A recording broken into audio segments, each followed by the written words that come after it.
All right, we'll get everything opened up here, and then we'll start the procedure. And for the record, in terms of a pain scale, if you can compare it to something. Probably more like a bee sting.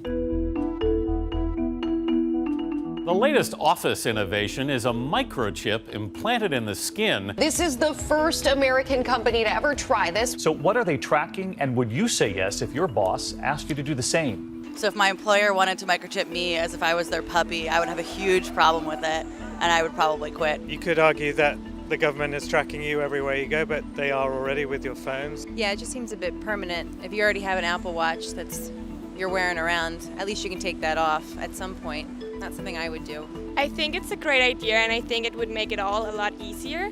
I just think that you have to back it up with maybe some doctors saying it's good for your health, and then I think I would do it. 3 Square Market is a company working on one of the biotech advances at the forefront, implantable RFID or radio frequency ID microchips. The tech has been around for decades, used to track pets, packages, and livestock, but now the Wisconsin-based company is trying to make the implants mainstream.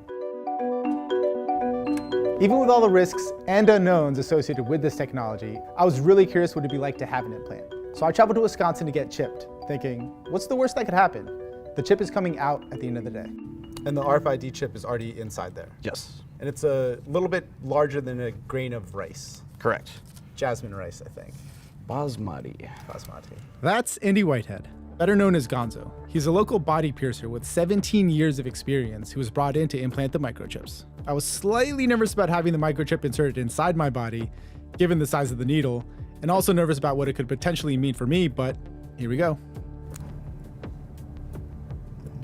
Why don't you take a nice big deep breath in, and exhale, release. And there we go. It's in there. It's in there. Pretty quick and easy. I feel like a cyborg. Here you go, you're a proud member now. Indeed, part of the club. Just like that, I was part of a small group of people on Earth pushing the boundaries of what it means to be human. And within minutes, I was meeting with their tech team to get my chip programmed. I guess what you're saying, to sort of put it in layman's terms, if I wouldn't need to take this out until we live in that futuristic world where everything's wireless, cash is gone, autonomous vehicles take us everywhere, and I'm just beeping my way through my day. Really, probably you'd never have to take it out, and this is what we think is going to propel us into that next stage in life, the cashless society like they're doing overseas already. This would facilitate that because you wouldn't need to carry any cards or cash. Everything would literally be stored on the chip. There is no GPS tracker in the chip, which was really good to know. And the applications for it were actually pretty sweet. I could now open doors, fire off texts, forget all of my passwords, and even make credit card payments. I started to wonder, is it worth getting this thing removed? And what I'll do is I'll set yours up so that I can make a phone call off of it right now. Success. Stuck in this internal debate about whether to keep the chip, I thought I'd talk to some employees to get their take.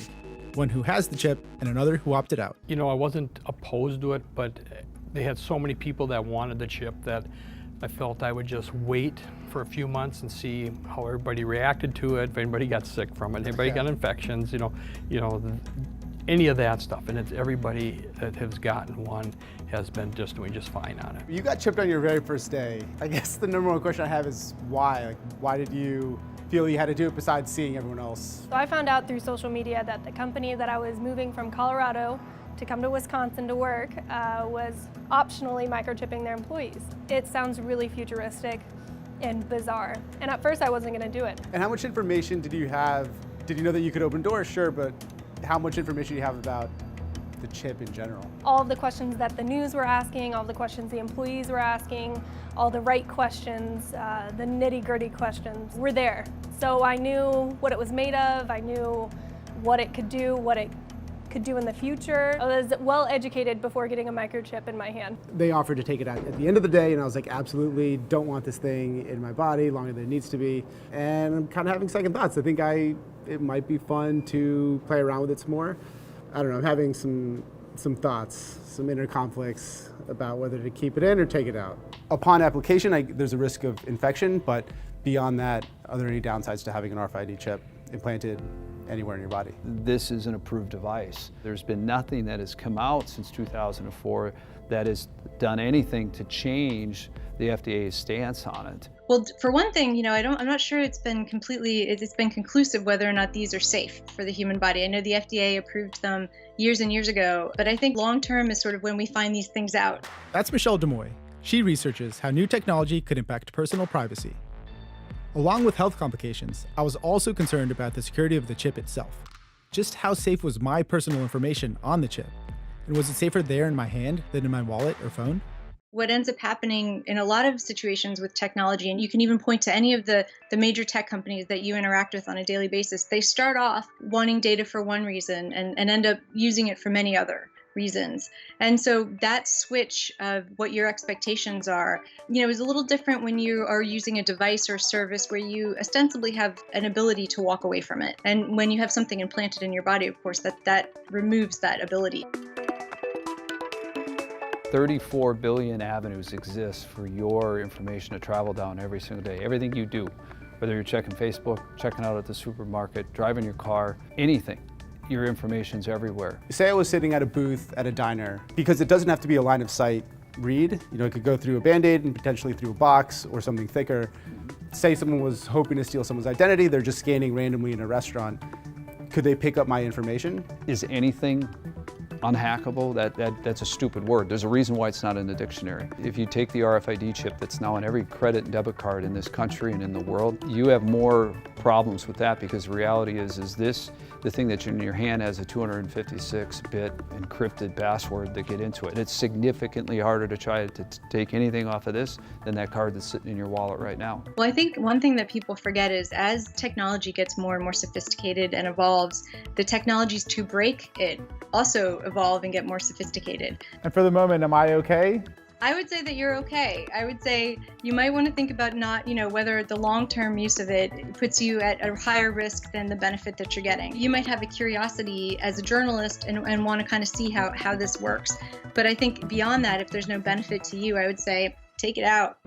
Even though there are a lot of lingering questions about this technology, I decided to keep the chip anyway. So for full disclosure, I actually got microchipped. It's in my hand right here. I don't know if you guys want to touch it.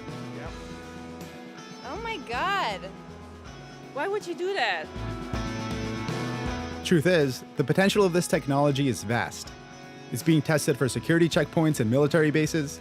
Doctors are using it to better track patient health data. In Sweden, chipped residents are using it to pay for things, like their train commute. And it could even help make the smart guns we've seen in movies like Skyfall a reality. Encode it to your palm print so only you can fire it.